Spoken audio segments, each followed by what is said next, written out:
창세기 4장 7절 읽어보겠습니다.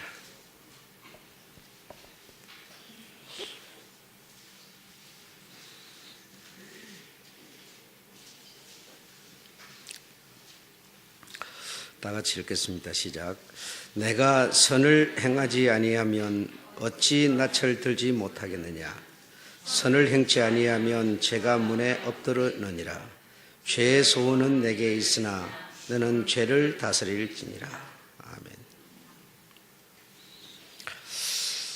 아멘. 오늘은 아스다롯의 화려한 기환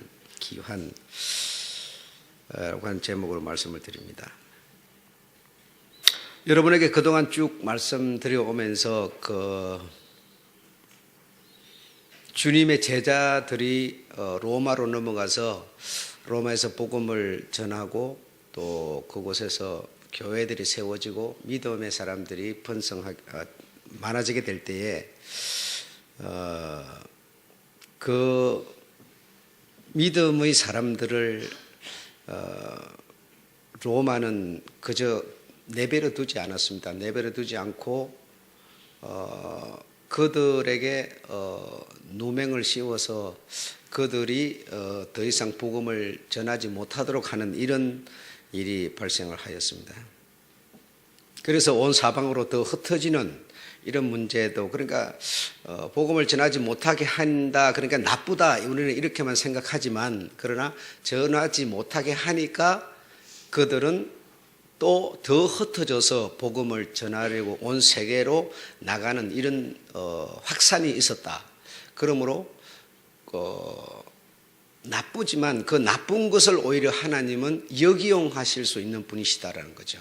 하나님은 이 악을 선으로 바꾸어서 일을 하실 수 있는 분이라는 겁니다. 그래서 우리가 그 어떤 상황에 처했을 때 내가 어떤 자세를 취하여야 하는가라고 하는 게 굉장히 중요한 거다 이겁니다. 내가 비록 어떤 악에 빠질 수 있는 상황일지라도 그것을 하나님은 오히려 역이용할 수 있는 분이시다 이겁니다.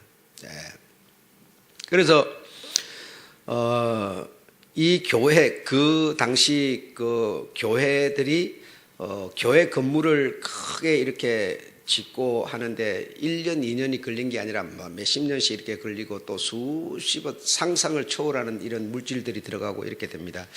그래서 그 대리석이며 돌이며 금이며 은이며 이런 것을 다 씌우고 입히고 많은 세월을 두고 교회당을 짓고 이렇게 하니까 필요한 것이 무엇인가 하면 재물이 필요했던 것이죠. 그래서 그 재물을 모아내기 위한, 이 교회로 재물이 들어오기 위한 방법이 하나가 있었으니 바로 그것이 성유물, 다시 말하면 하나님의 어떤 유물, 이런 유물 쟁탈전, 다시 말하면 유물을 통해서 순례객을 유치해서 그 순례객들로 인해서 재물을 교회 갖다 바치도록 하는, 그리고 순례객들뿐 아니라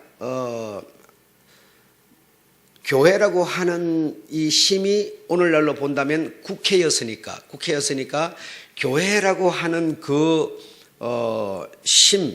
이 힘에 많은 사람들이 전부 이 모든 국민들이 그 교회의 요구를 따르지 않을 수 없는 그런 상황이기 때문에 그 교회가 교리를 만들어내서 그 교리로 말미암아 모든 백성들이 살 수 있는 길을 얻으려고 재물을 갖다 바치도록 하는 저런 여러 가지 방법들을 통해서 교회는 재물을 얻어내기 시작하는 겁니다. 그래서 이 성유물 우리 주님의 손톱이며 우리 주님의 잔이며 우리 주님의 옷이며 머리카락이며 온갖 이런 것들을 수집을 해가지고 하나님의 유물이 있다 이렇게 해서 사람들을 유치하고 유치하는데 들어가며 나가며 다 돈을 받고 이렇게 하기 때문에 이제 교회가 이런 방법으로 이 재물을 거두어 드리는 이런 일을 하게 됐는데 그 순례객들을 확보하고 순례객을 보호하고 한다고 하는 그런 맹분으로 사실 말은 하지만, 그러나 이면에서는, 눈에 보이지 않는 이면에서는 어떤 작용이 일어나고 있었는가 하면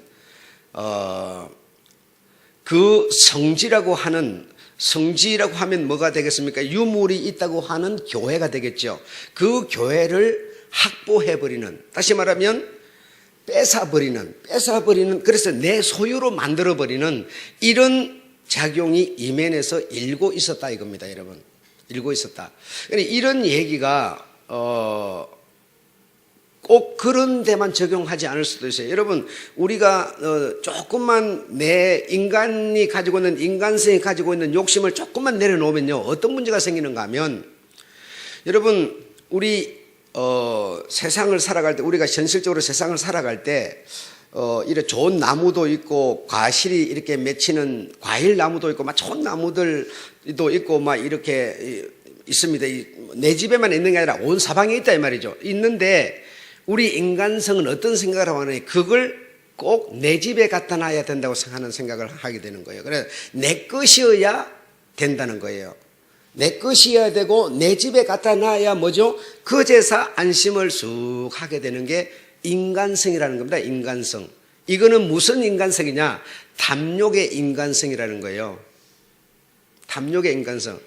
여러분, 뭐 그래요. 그런 게 있을 수 있어요. 이러지만 여러분, 사실 우리 대한민국에 우리가 차비만 있으면 어디든지 갈 수 있어요. 그러면 어디에 심어져 있어도 그 나무를 감상할 수 있고 나무에 열리는 열매를 감상할 수 있고 돈 조금만 투자하면 거기서 열리는 열매를 따 먹을 수 있고 사 먹을 수 있고 이 나라에 있으면 내가 얼마든지 구경할 수 있습니다. 구경하는데 돈도 안 받아요. 우리 집에 심어 놓으면 가꾼다고 돈도 들어요. 그런데 우리는 꼭 내 손에 들어와야만, 내 집에 심어야만, 내 호주머니에 들어와야만 된다고 생각하는 거예요. 그래서 내 집에서는 목욕을 하면 목욕물이 들어간다.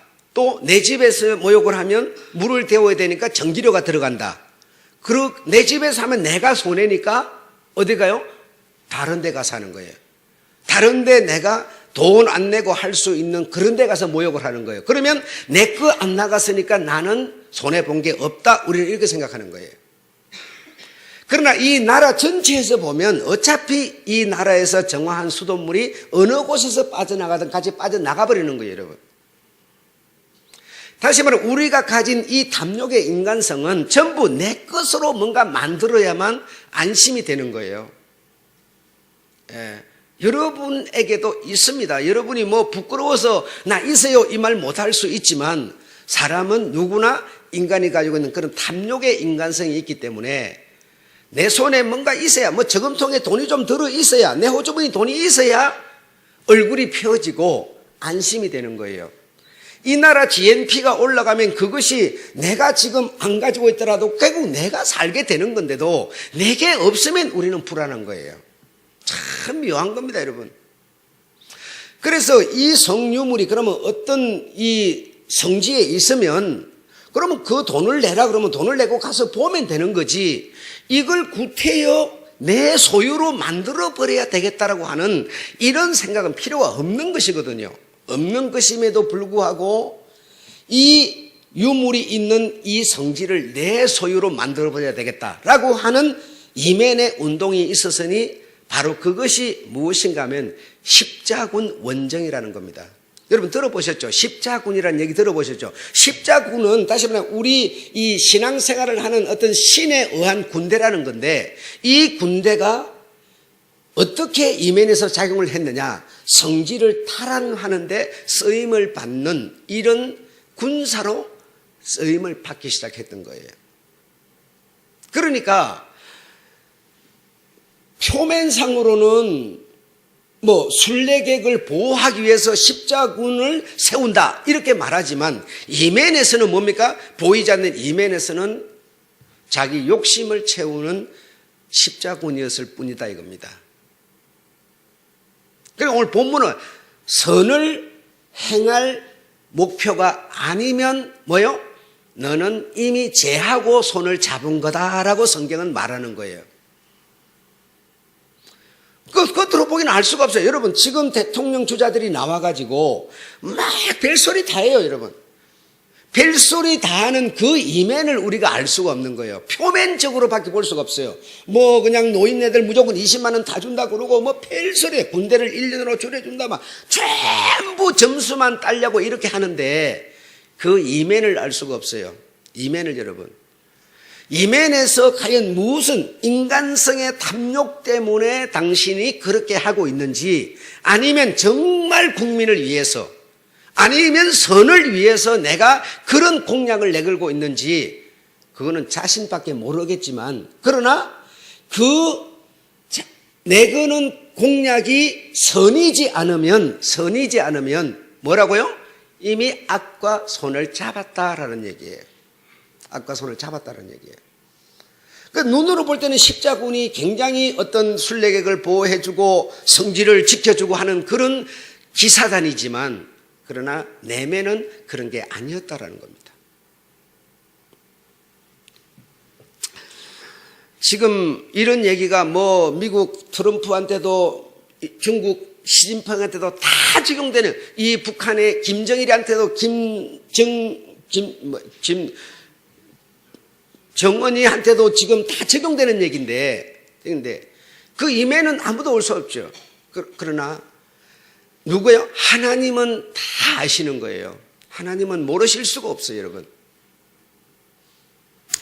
자, 그래서 프랑스 루이 4세가 주도한 제6차, 1차도 아니고 6차 십자군 원정을 보내서 그 성지를 탈환하려고 했는데, 뭐죠? 그 계획이 악하기 때문에, 십자군을 보내서 성지를 탈환하려는 것이 선한 방법이 아니기 때문에 계속 1차, 2차, 3차, 6차까지도 실패로 돌아갔다는 거예요. 실패로 돌아가니까 철수를 하게 됩니다. 철수를 하게 됐는데, 철수를 한 지 10년 만에 이탈리아 피란체에서 누가 태어났는가 하면 단테라는 사람이 태어났어요. 단테라는 사람이 태어났는데, 그때가 1265년에서 1321년이에요. 그래서 단테가 5살이 됐을 때 제7차 원정이 다시 들어왔는데, 개울의 추위를 이기지 못하고 이 루이 왕이 병으로 죽어버렸습니다. 이 성지를 탈환하려고 7차까지 십자군을 끌고 왔지만 성공으로 끌어내지를 못하고 그 왕의 탐욕 때문에 왕마저 결국은 죽고 말았다. 병으로 죽고 말았다 이 말이죠. 그래서 완전히 성지를 탈환하려고 했던 이 십자군 원정은 막을 내릴 수밖에 없었어요. 인솔자가 죽어버렸으니까. 막을 내릴 수밖에 없었어요. 자, 그래서 이 탄테라는 사람에 대해서 제가 오늘 여러분에게 말씀을 드리려는데, 탄테가 4년이 지난 후, 그러면 다 9살이 됐을 텐데, 9살이 됐을 때 이 탄테가 어떤 소녀를 만나게 됩니다. 소녀를 만나게 되었고 그 소녀를 사랑하게 됐어요. 그 소녀가 여러분 알다시피 1살 탄테보다 적은 베이트리체라고 하는 그런 소녀를 만나서 사랑에 빠지게 됩니다. 사랑에 빠지게 됐고, 사랑을 하면서 함께 뭐 어린 이 부모의 허락도 있어야 되고 함께 살지는 못하고 이렇게 헤어져서 살았는데, 그 헤어져 사는 9년이 지난 18살이 됐을 때 탄테가 아르노강 백키오 다리 위에서 그녀를 만났는데, 얼마나 사랑하는 여인을 9년 만에 만났으니 얼마나 좋았겠습니까? 한번 상상해 보십시오. 그래서 만났는데 너무 반가워서 포옹을 하려고 그러는데 이 소녀가 목례를 하고, 다시 말하면 어른들이나 하는 그런 인사법으로 머리를 딱 숙여서 목례를 하고 그냥 지나가 버리는 거예요. 아는 채도 안 해주는 거예요. 그렇게 되니까 이 탄테가 너무 마음의 상처를 받은 겁니다. 어째 이럴 수가 있을까? 저 소녀도 나를 목숨처럼 사랑했고 나도 목숨처럼 사랑해서 이제 열매를 맺고 결실을 맺을 수 있는 상황이 돼서 딱 만남이 이루어졌는데, 그런 환경, 그런 어떤 모습으로 이 여자가 딱 대하는 걸 보면서 이 탄태는 생각이 그때부터 바뀌기 시작하는 거예요. 그 사건으로 해서 생각이 바뀌는데, 바뀌기 전까지는 탄태가 가지고 있는 인격, 가치, 어떤 그의 어떤 사회적 어떤 그런 지식은 과연 무엇인가 하면, 신에 의해서 인간은 거룩하신 신께 인간은 경배하고 그를 숭배하는 이상 이하도 아닌 것이 바로 인간으로 사회성이요. 사회성이 그러했다 이 말이죠. 그래서 사람은 태어나서 신에게 경배하고 신을 숭배하고 신에 의해서 조종받는, 좀 나쁜 말로 표현하면 신에 의한 인간, 신에 의한 인간. 다시 말하면 신이 원하는 대로 움직여질 수밖에 없는 인간. 바로 이것이 그 당시의 사회성이었다 이 말이죠. 사회성이었어요. 그래서 신이 노여움을 갖게 되면 재앙이 온다. 그러므로 재앙을 막으려면 어떻게 되느냐? 사람을 잡아서 그 사람을, 동물을 잡아서 그 동물을 제물로 들여서 제사를 지내야만 신이 노여움을 갖지 않게 되고 우리가 평안히 살 수가 있다. 바로 그런 가치관이 다시 말하면 사회성이었어요. 그런데 다시 말하면 여자와 남자라고 하는 사이는 남자는 머리고 남자는 하나님과 같고 여자는 남자에 의한, 남자로 말미암은 여자이기 때문에, 아니 나를 보고 전에는 그렇지 않았던 남자를 남자로 알아주었던 이 여자가, 소녀가 갑자기 9년 후에 만났을 때는 다른 모습으로 당신을 대하는 것을 보면서, 야, 인간은 내가 알고 있던 그런 것이 인간의 존엄성, 인간의 전체가 아니구나라고 하는 것을 이 단테가 깨닫기 시작하는 거죠. 다시 말하면 남자인 나를, 저 여자가, 남자인 내가 저를 사랑하면 저 여자는 지가 좀 싫더라도 이 남자를 받아들여야만 되는 것이고 받아들이지 않을 수 없는 것이 여자라는 존재인데, 어떻게 9년 만에 과연 남자를 거부할 수 있고 남자의 그 어떤 이 요구를 뿌리칠 수 있는 여자가 감히 어떻게 그런 가치관을 가질 수 있었는가라고 하는데 의문을 품게 되는 것이죠. 자, 그래서 그 9년이 대한 18년에 이제 그런 일이 있었고 탄테가 29살이 됐을 때, 29살이 됐을 때 그 나라 그 로마 전체를 누가 권력을 갖고 있었는가 하면 교황 보니파시오라고 하는 이 교황이 저기에서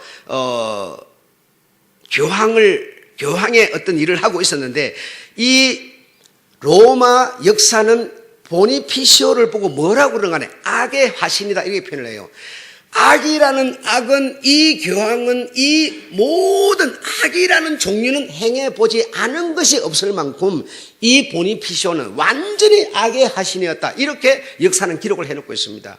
지옥에 가면 가장 높은 자리를 바로 이 교황 보니피시오가 앉을 것이다, 이렇게 기록해놓고 있습니다. 이렇게 했으니 그 당시 교황이 가진 권력에 의해서 돌아가는 그 사회성이 어떠했겠는가를 우리는 짐작할 수가 있는 것이죠.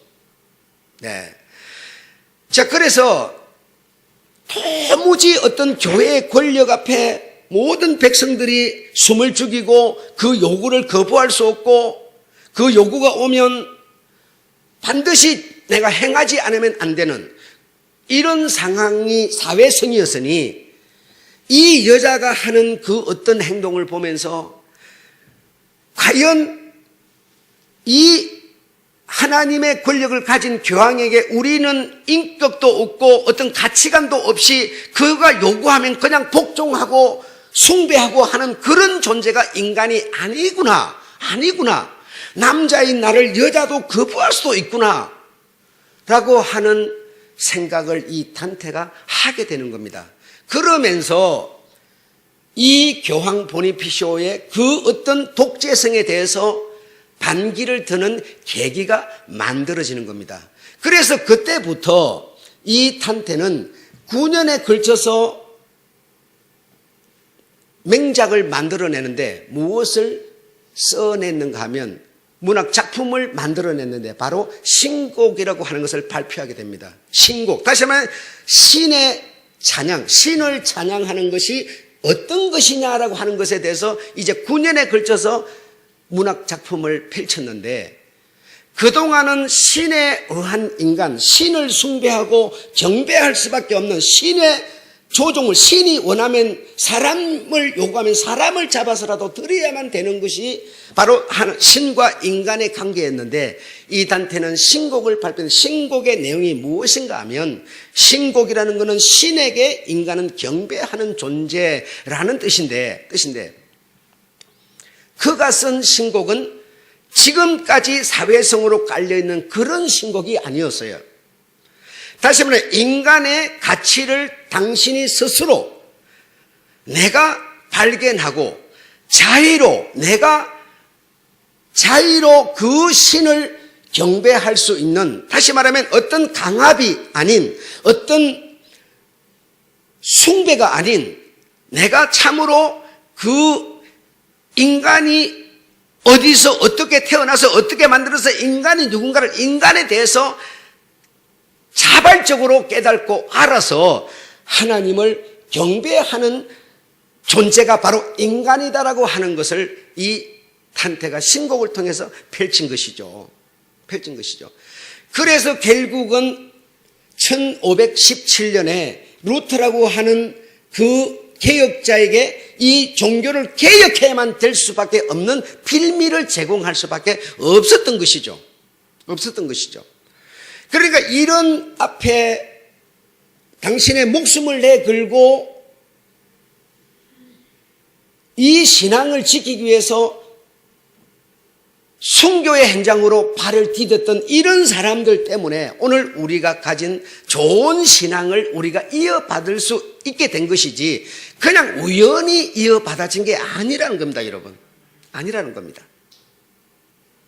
우리가 이런 신앙을 갖게 되기까지는 이런 숨은 노력자들이 있었고 이런 순교자들이 이면에 있었기 때문에 우리가 오늘 이런 신앙을 가질 수 있게 된 겁니다. 그러나 우리가 이런 내용을 모르면 뭐예요? 그냥 이것이 어떻게 해서 발생했는지도 모르는 거죠. 지구가 어떻게 만들어졌는지 알 길이 없는 거죠. 그 어떤 예전을 알면 오늘의 감사를 우리가 정말 표현할 수 있는 것이고 선조들에 대해서 감사를 표현할 수 있는 것이고 이렇게 되는 겁니다. 이 나라가 지금 잘 사니까 젊은 사람들이 잘 사는 것에 대해서 감사가 있습니까?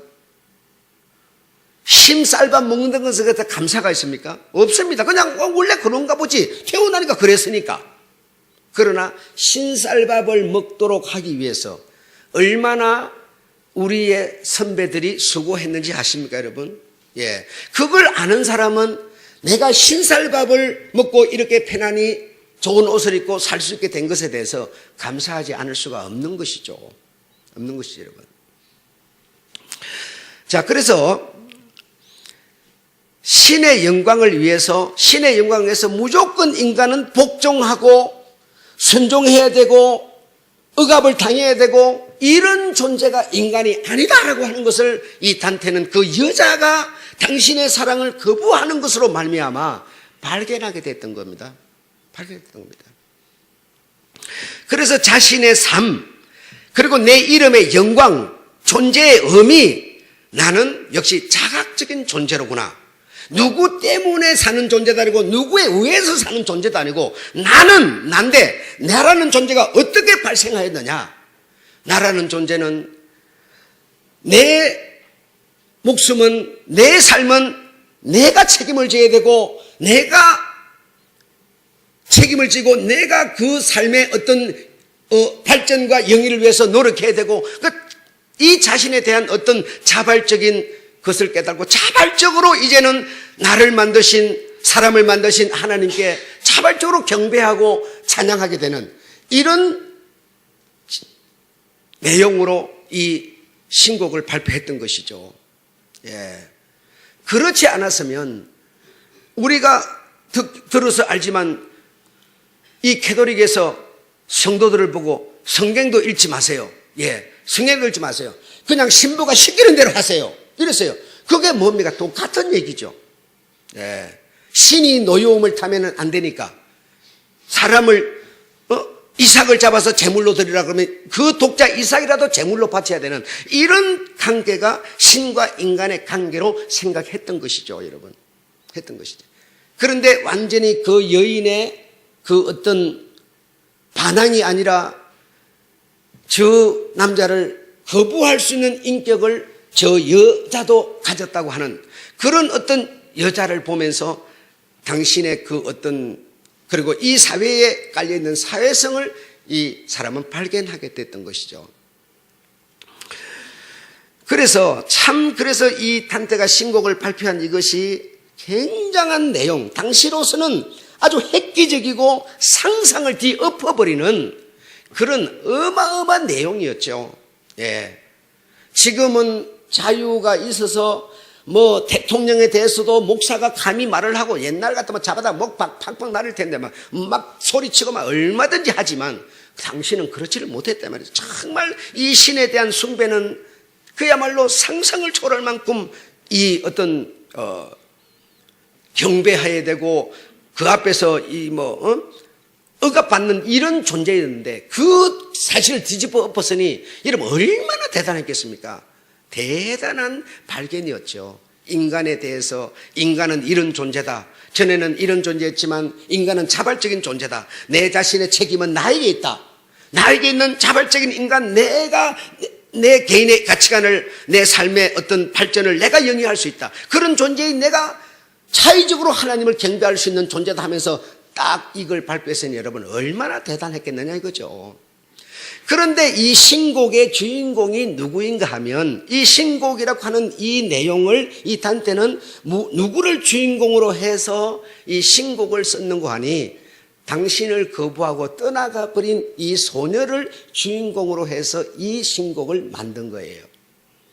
그러면 이 여자는 그 신곡에서 어떤 역할을 하고 있느냐?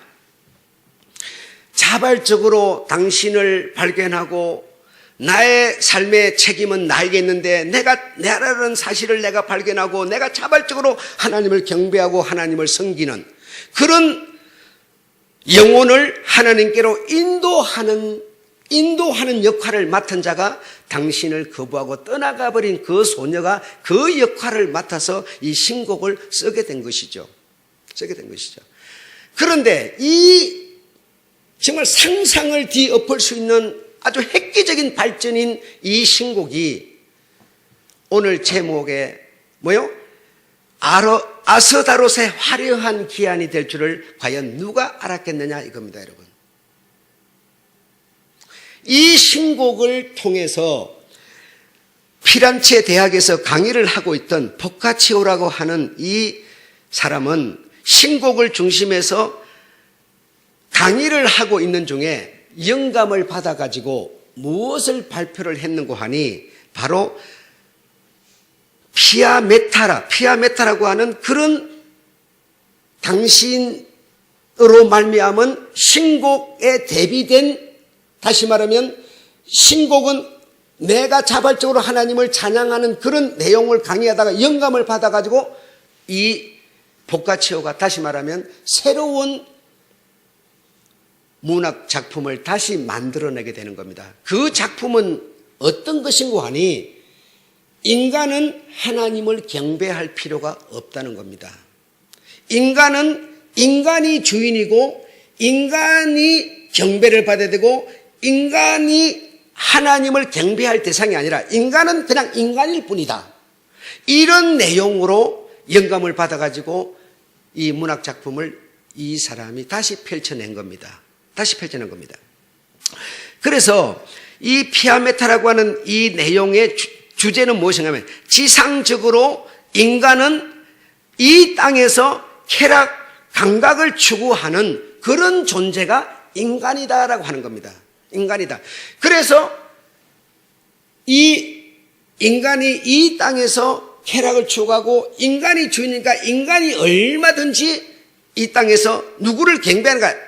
인간이 약한 자를 통해서 강한 자가 대우를, 영광을 받으면서 인간이 주인이 되어서 살아가는 존재가 인간이라고 하는 이런 내용을 펼치게 됨으로써 그때부터 무엇이 시작됐는가 하니 우리가 들어서 잘 아는 르네상스, 문의 부흥 운동이 시작된 겁니다. 르네상스 문의 부흥 운동이라는 건 뭐냐? 다시 말하면 인본주의라는 겁니다. 인간이 주인이 되어서 세계를 지배하는 인간이 신이 되고 하나님이 신이라 인간이 신이며 인간이 주인이라는 그런 바로 이 사고방식이 르네상스 부흥이라는 겁니다. 이 단테가 신곡을 발표해서 자발적으로 하나님을 경배하는 이런 문학을 완전히 뒤집어서 인간이 주인이 되는 이런 세계로 나아가게 될지 아무도 몰랐지만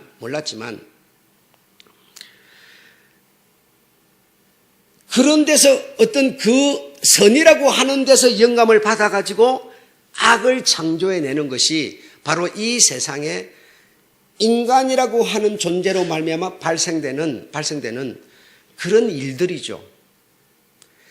눈에 보이지 않지만 이면에는 결국 하나님을 대적하는 영적 존재들이 도사려서 작용을 하고 있겠지만 인간들은 그 이면에서 작용하는 그런 어떤 영향의 지배를 받으면서 그렇게 우리는 만들어져 가고 있는 거예요.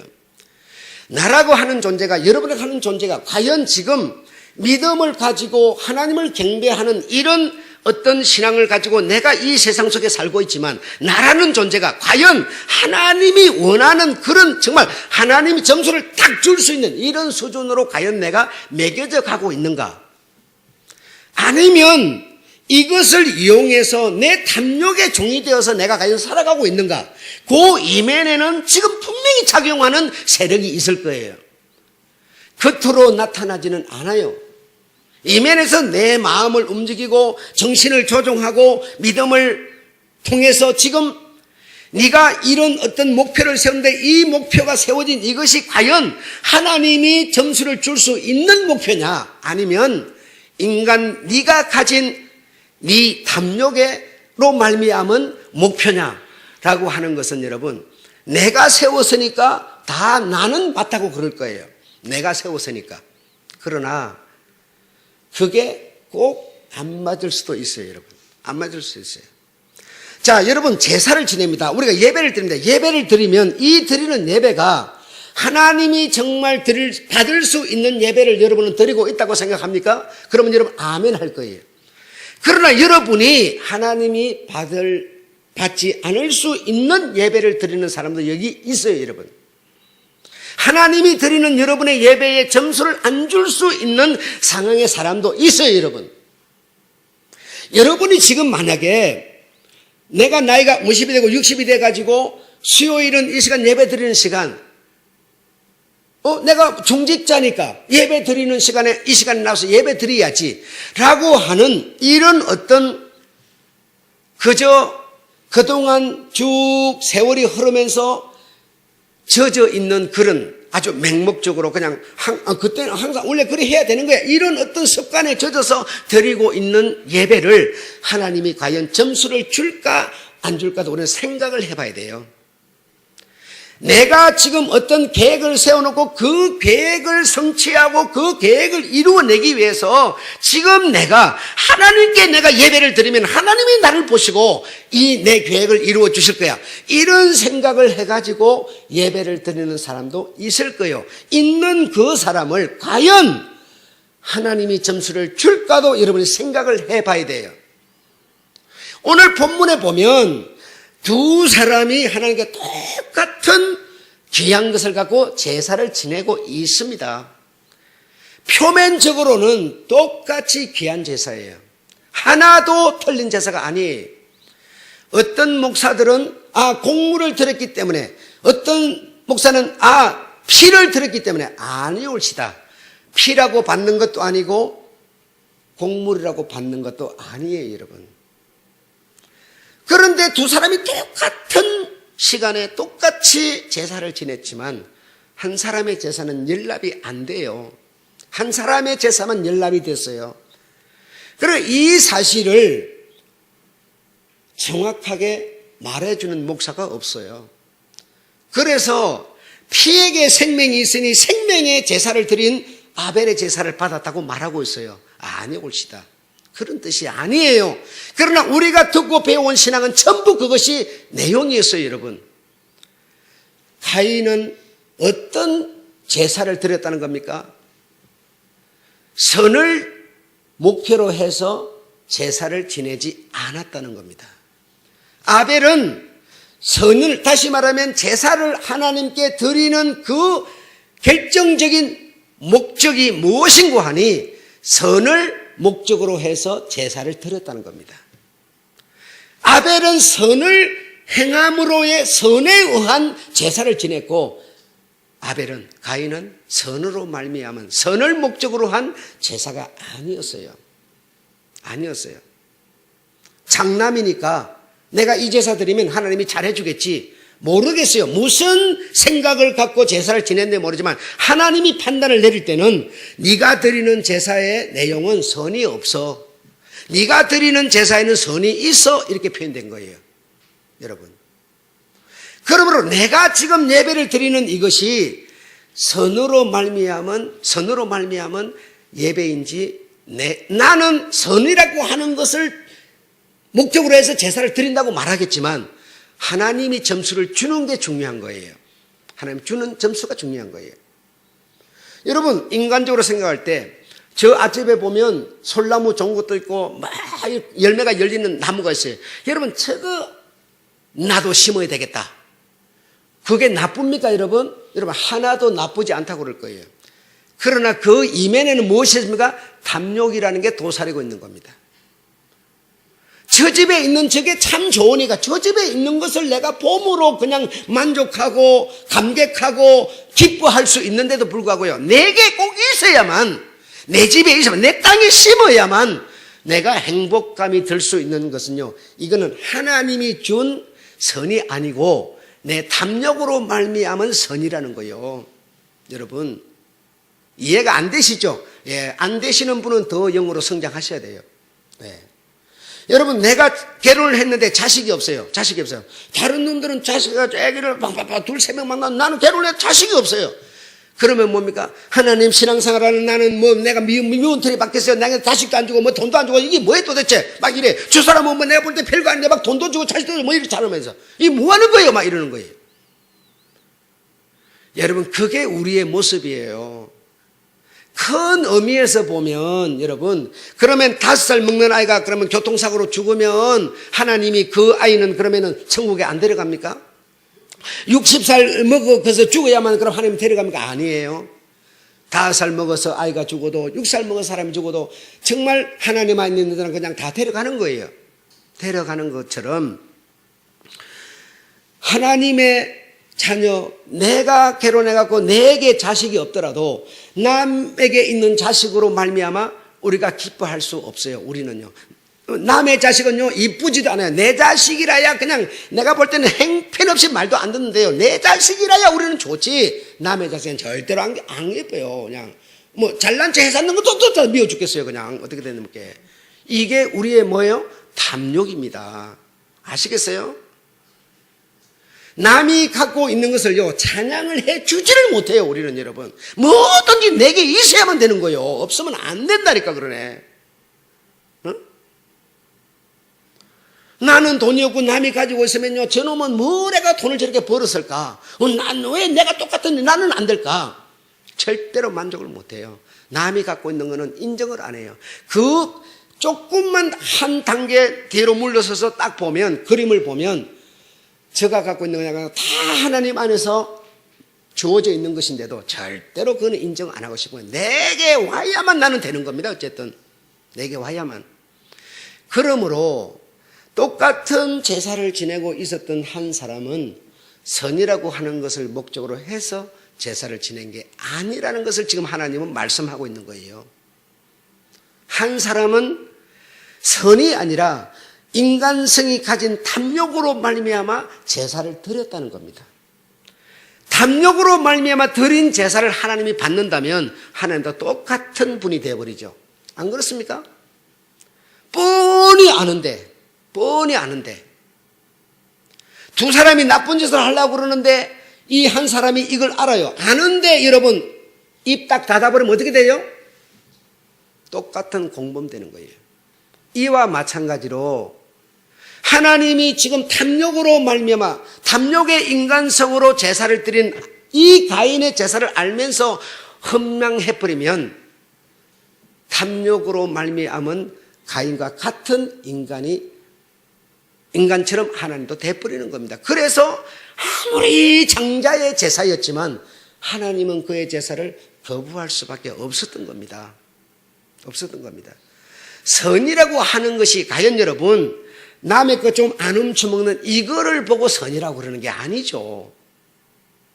나라고 하는 이 인간의 책임은 하나님께 있는 것이 아니라 하나님이 선물로 주어서 태어난 이 인간은 이 땅에서 책임은 어머니 아버지에게 있는 것도 아니고 바로 나에게 있다는 겁니다. 내가 책임자고 잘못의 모든 책임은 내가 져야 하고 내가 져야 되고 그래서 수입을 얻는 것도 내가 쓰는 것도 내가 다 주체가 내가 돼가지고 비록 이 세상을 살지만 그러나 나라는 이 존재를 이 세상에 보내신 이가 하나님이시니 그 나를 보내신 선물로 보내신 이 하나님께 내가 믿음으로 경배하는 것 자발적으로 두려워서 무서워서 복종함으로가 아니라 정말 나를 이 세상에 태어나게 해주신 이 하나님께 자발적으로 경배하는 것 이것을 보고 선이라고 성경은 말하고 있는 것이죠. 그런 마음으로 그런 믿음으로 우리가 주님 앞에 나와서 예배를 드린다면 그 예배는 선의 예배라는 겁니다. 선의 예배. 보편적으로 우리가 드리는 예배가 전부는 아니지만 대수가 목적을 가진 예배를 드리죠. 그 목적은 뭡니까? 내 어떤 탐욕의 인간성으로 말미암아 그 어떤 것을 이루어내는 탐욕의 예배를 드리는 거죠. 그러면서 그걸 하나님이 들어주기를 원하는 거죠. 들어주면 뭐라고요? 앞에서 말한 것처럼 하나님은 같은 무리가 돼버리는 거예요. 그래서 들어주지 않으니까 나에게 반응이 어떻게 나오죠? 두고 봅시다 하나님 이렇게 되는 거예요. 그럴 수가 있어요? 금식하러 올라가는 거 여러분 뭐하러 금식을 왜 하러 갑니까? 하나님께 떼쓰러 가는 겁니다. 하나님께 도전하는 겁니다. 성경이 말하는 금식은 여러분 내 주변에 벗은 자를 내 주변에 아픈 자를 돌아보라고 말하고 있어요. 돌아보는 것이 그가 가진 마음을 같이 나누는 것이 그에게 쓰다듬어 위로를 주는 것이 금식이라고 표현하는 거지. 우리가 지금 한국에서 행하고 있는 금식은 뭡니까? 어떤 목적을 가지고 인간 이 탐욕의 인간성을 가진 그것을 응답받으려고 나아가는 겁니다. 11조를 드리고 헌금을 드리는 것도 더 많이 받기 위한 헌금인 것이지 자발적으로 하나님을 경배하는 선의 헌금이 아니라는 사실이죠. 그렇다면 우리는 선을 목적으로 한 선에 의한 우리의 태도가 아니라는 것을 증명하고 있는 겁니다. 증명하는 겁니다. 이렇게 이 문학계에서 이 신곡, 다시 말하면 신을 자발적인 인간이 스스로 경배하는 이 지식을 뒤집어서 엎어서 다시 말하면 이제는 신곡이 아니라 신곡 대비 인곡이 만들어진 겁니다. 복가체호를 통해서 인간이 경배를 받고 인간이 대우를 받고 인간은 인간을 지배할 수 있는 이런 세계로 다시 말하면 문학이 변질되어 버린 거예요. 이 변질된 문학이 미술계까지 영향을 미치기 시작하는 겁니다. 당시 미술계의 가장 그래도 거장이고 뛰어난 사람은 보티첼리라는 사람인데, 이 사람이 멋진 그림을 하나 그려낸 것이 있으니 뭘까요? 비너스예요. 대체적으로 당시 미술계의 거장들은, 미술계의 종사자들은 성화를 그렸습니다. 다시 말하면 교회의 억압 때문에 성화가 아닌 그 어떤 것을 그려서 밥벌이하고 살 수가 없었어요. 그래서 대체적으로 교회의 억압 때문에 성화를 그리면서 밥벌이를 하고 살았습니다. 그런데 탄테가 이런 어떤 반응을 보이면서 문학계에서 어떤 변화를 보이니까 이것이 기회라 해가지고 그만 이 사람들이 그림을 이제는 눈을 성화가 아니라 어떤 일반 어떤 옛날 고대 어떤 신, 어떤 이런 거를 막 그리는 모습으로 이 화가들도 변하기 시작했어요. 그래서 보티첼리는 비너스를 그렸는데, 이 비너스는 무엇인가 하면, 다시 말하면 오늘 아스다롯의 화신이라는 거죠. 그래서 그림을, 이 보티첼리가 그린 그림 비너스를 보면, 비너스가 중앙에 딱 이렇게 그 바다의 그 거품이 있는 그 거품에서 솟아오르는 여신으로 등장을 하면서, 이 아스다롯은 뭐죠? 가나안 크레타 섬에서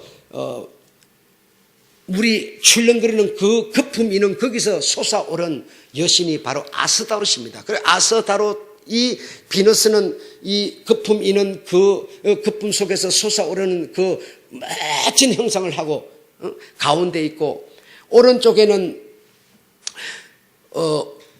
오른쪽 그 어떤 계절의 신이 붉은 옷감을 휘두르면서 이 비너스를 보좌하고, 왼쪽에는 또 어떤 바람의 신이 또 이렇게 보좌하고, 또 계절의 신이 보좌하고, 이렇게 이 비너스를 보좌하는 신이 온 사방에서 둘러서서 이 비너스를 보좌합니다. 이 비너스는 로마, 다시 말하면 그 성모 마리아상 뒤에서 당신을 움츠리고 숨어서 지낼 수밖에 없는 그런 상황으로 지내다가, 이런 다시 말하면 보카치오의 이런 신곡이 아니라 인곡, 다시 말하면 인간이 주인이 되고 인간이 경배를 받고 인간이 주인이 되는 이런 어떤 사상으로 돌입하면서 당당히 이 비너스의 이름으로 세상에 내놓게 된 것이죠. 바로 이 비너스는 과거에 뭔가 아스다롯의 화신이었다 이겁니다. 예. 이렇게 이제는 이 세상에서 권력, 돈, 쾌락을 위해서 인간은 사는 존재처럼 만들어져 버린 겁니다. 인간은 이 세상에서 쾌락을 즐기고 돈을 모으고 권력에 의해서 대우를 받으면서 영광을 받는 이런 존재가 인간인 것이지, 인간이 내가 어디로부터 와서 왜 삶이 어디로 가는지를 알고 나를 만들어주시고 나를 태어나게 만들어주신 하나님께 경배를 드리는 신곡은 이 세상에는 존재하지 않는다고 보는 것이 바로 인곡의 사람들이 말하는 내용이 된 것이죠. 여러분은 믿음을 가졌기 때문에 내가 아무리 잘 살아도 하나님을 경배하고 있지만, 그러나 세상에 탐욕으로 말미암은 인간성을 가진 사회 속의 사람들이 누가 신곡을 말하는 사람이 있으며 전부 인간이 주인이 되고 인간 세상이 되어버리는 이런 세상으로 글을 쓰고 만들어가고 있는 것일 뿐인 것이죠. 이렇게 여러분, 아스다롯은 저 가나안의 그 크레타 섬에서 탄생해가지고 바벨론으로, 헬라로, 로마로 가서 당신을 드러내지 못하고, 왜 가나안이 결국은 지배를 하지 못하고 그 두로가 망했으니까 두로의 여신 이 아스다롯이 세상을 지배하지 못하고 이쪽에 가서 은거추춤이 당신을 움츠리고 이래 갔다가 역시 쾌락의 여신 아스다롯은 비너스라고 하는 이름으로 세상에 화려하게 당당하게 등장하게 되었다 이겁니다. 그것이 지식이다, 학문이다 해가지고 그것을 중심에 가고 수많은 사람들이, 수많은 왕들이, 세계들이 이 인간 탐욕으로 말미암은 인간성을 따르고 있는 이것이 오늘 세계의 현실이다 이겁니다, 여러분. 이런 현실 속에서 신곡에 의한 신을 찬양하는 누가 하라 해서가 아니라 뭐 그걸 하면은 복을 받는다 해서가 아니라 나와 하나님의 관계를 자발적으로 내가 깨닫고 알고 들어서 알고 경배하는 이런 사람의 무리가 과연 얼마나 되겠느냐 이겁니다. 얼마나 되겠느냐 이겁니다. 그런 무리 속에 내가 들어갈 수 있는 신의 자녀라면 우리의 존재는 얼마나 선이라고 하는 모습으로 오늘을 살고 있는 모습이 아니겠는가 이겁니다, 여러분. 네, 여러분 다시 한번 본문 읽어보십시오. 이 얘기를 듣고 여러분 읽어보시면 너무 쉽습니다. 어렵지 않습니다. 내가 선을 행하면 여기서 좀 내가 선을 행하면 하는 것은 누구를 말합니까? 누구를 알고 싶은가 하면 6절을 읽어보면 합니다. 6절을 읽어보겠습니다. 시작.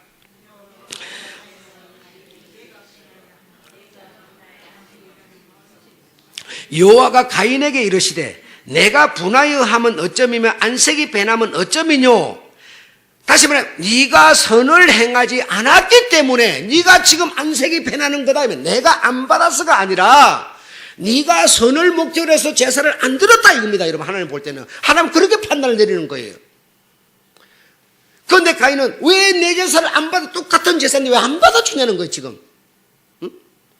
안색이 배난 이유는 뭡니까? 지가 탐욕의 인간성으로 제사를 드렸을 뿐이에요. 하나님은 그걸 알기 때문에 그의 제사를 받을 수가 없는 겁니다. 받으면 한 패, 한 무리, 한 도적이 되는 것이기 때문에. 응? 선을 행하면 어찌 낯을 들지 못하겠느냐. 선을 행치 아니하면 제가 문에 엎드리느니라. 죄의 소원은 내게 있으나 너는 죄를 다스릴지니라. 내가 선이라고 하는 것을 목적으로 해서 내가 행하지 않으면 죄는 언제나 내 바로 옆에 붙어 있기 때문에 선이라는 것을 목적으로 해서 내가 행하지 않으면 이 죄는 손 바로 닿는 곳에 언제나 호흡하는데 여러분 옆에 있기 때문에 바로 여러분에게 뭡니까? 죄의 소원이 만들어져 버린다는 거예요. 만들어져 버려요. 그러니 문 열고 나가도 거기고 방 안에 이불 속에 들어가도 거기고 마음속에 생각만 지금 선이라고 하는 데서 조금 삐뚤어 딱 바꾸면 바로 그냥 이 죄가 여러분과 손 잡아버린다는 거죠. 예. 그러니 우리로 보고 뭐요? 죄가 없으면은 뭐죠? 다스릴 필요가 뭐 있겠어요? 이 죄의 소원이 내 마음에도 있고 온 주변에 나를 지금 이렇게 뚫어지게 내 눈에는 안 보이지만 이렇게 집중하고 있기 때문에 이 죄의 소원이 네가 선을 목적으로 해서 행치 않으면 바로 손 잡아버리니 네가 뭐하라? 다스려라 이렇게 말하는 것이죠. 예. 그런데도 우리가 아이고 나는 죄하고 상관없는 사람 이렇게 말할 수 있는 용사가 여기 누가 있어요? 한번 말해보세요 여러분. 그럴 만한 자신 있는 사람이 있습니까 여러분? 예. 아무도 자신할 수 없는 거고요. 언제든지 이 죄는 나를 지배할 수 있는 500km 날아가서 미사일이 맞아버리는 게 아니라 손만 뻗으면 바로 마음 생각하고 바로 붙어버릴 수 있는 이런 상황에 도사리고 있어요. 내가 그래서 선이라고 하는 것을 목적해서 딱 마음을 쓰지 않으면 바로 붙어버리는 거예요. 바로 붙어버려요. 그래서 내가 드리는 예배가, 내가 드리는 기도가 정말 하나님께 드렸을 때 하나님이 점수를 줄 만한가? 내가 드리는 예배를 하나님이 받으실 만한가? 내가 이웃을 사랑한다고 말하지만 과연 내 마음 중심까지 하나님이 받으실 만한 그런 사랑인가? 이걸 생각하지 않는다면 우리는 죄에 역시 또 동무가 될 수밖에 없는 것이죠. 가인이 될 수밖에 없는 것이죠. 아벨이라고 해서 여러분 하나님께 복 받았습니까요? 당신이 선을 행하는 이유 때문에 선을 목적으로 한 제사 때문에 당신의 목숨은 거기서 끝났어요. 꼭 선을 행한다고 해갖고 자손 만대로 가면서 잘 되고 이런 것만은 아니에요 여러분. 중요한 것은 내가 내일 죽더라도 오늘 내가 가난하도록 오늘 내가 정말 선을 목적으로 하는 이것이 중요한 것이죠.